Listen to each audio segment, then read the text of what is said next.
Com a volta do período chuvoso, eles também aparecem, os caramujos africanos, e muitas dúvidas pairam sobre o assunto. Mas o que fazer? Como descartar? Traz riscos à nossa saúde? Conversamos com a bióloga Juliana, que nos passou mais informações. A história desses caramujos africanos começou aqui no Brasil no ano de 1980, em que alguns colonizadores, algumas pessoas no Paraná introduziram esses caramujos da África, como o próprio nome diz, né? E em 1990 no Porto de Santos. E vale lembrar que essa introdução foi ilegal, não teve, né, uma solicitação do IBAMA para fazer. E eles trouxeram esses caramujos para o Brasil na tentativa de substituir o escargot, que era muito caro na época, mas era consumido. E eles começaram a criar, só que não foi bem aceito pela população que consumia, que já era pequena, e ele tinha uma carne muito dura, né, segundo as pessoas que consumiam, e não teve um bom consumo. Então, de forma inocente, essas pessoas soltaram esses caramujos no meio da mata, e eles acabaram se tornando uma espécie invasora no Brasil. Desde 2005, eles são considerados uma espécie invasora. E muitas dúvidas pairam ainda sobre os caramujos africanos. Transmite doenças, como é que funciona tudo isso? Isso, então eles transmitem doenças. Os caramujos, nós temos vários moluscos que são transmissores de doenças porque eles carregam, eles são como a gente chama, né, na biologia, os vetores.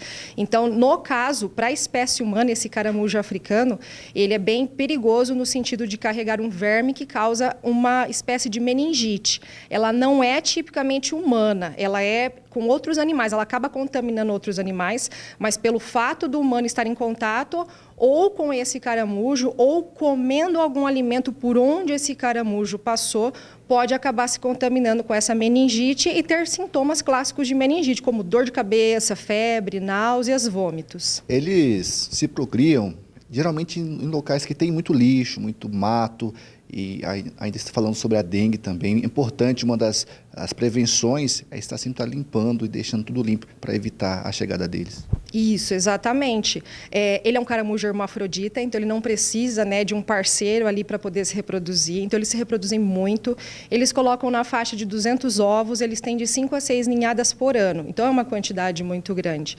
E assim, apesar de não ser um perigo iminente para a espécie humana, a questão dessa meningite que eles transmitem, eles estão nos locais onde a gente também tem dengue. Inclusive, se tiver uma infestação muito grande, eles podem até a concha deles ser um criadouro para as larvas do mosquito da dengue. Então, como a nossa cidade hoje, aqui o nosso estado passa por uma situação crítica, né? Se a gente tem a limpeza dos terrenos, capinar, evitar lixo, pneus, né, entulhos, né, nos terrenos, a gente não só evita esse caramujo que pode transmitir doenças, como também o mosquito da dengue. Outra dúvida também que as pessoas perguntam muito, qual é a melhor forma de descartar esses caramujos sem trazer nenhum malefício à saúde? Isso. Se você observar, então, uma infestação em algum local próximo da sua casa, você pode, inclusive, chamar a Secretaria de Saúde, a Vigilância Sanitária, que eles mesmos fazem esse descarte.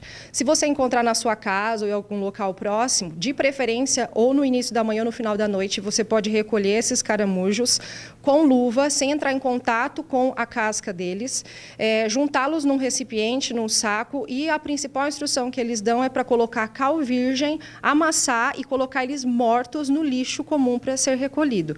Não descartar eles vivos, não utilizar pesticida. Nós temos alguns que a gente chama de molucida, que é para esses moluscos, mas eles são muito tóxicos e precisa ter um manuseio correto. Então, não é legal usar isso em casa, de uso doméstico.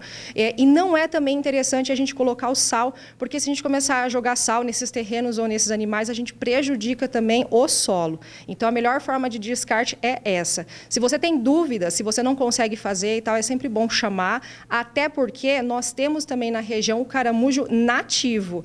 Então, se a gente começar a descartar o caramujo nativo, que não é o caramujo africano, isso também pode ser enquadrado como crime ambiental. Então, na dúvida, né, a gente pode fazer esse descarte e também é importante lembrar que a nossa alimentação, frutas, verduras e legumes devem ser higienizados com hipoclorito de sódio. Ou você pega no SUS, no próprio posto de saúde, ou você usa água sanitária com as instruções da embalagem no mercado, mas precisa ser higienizado para você garantir que esses vermes e essas larvas não estejam na sua alimentação.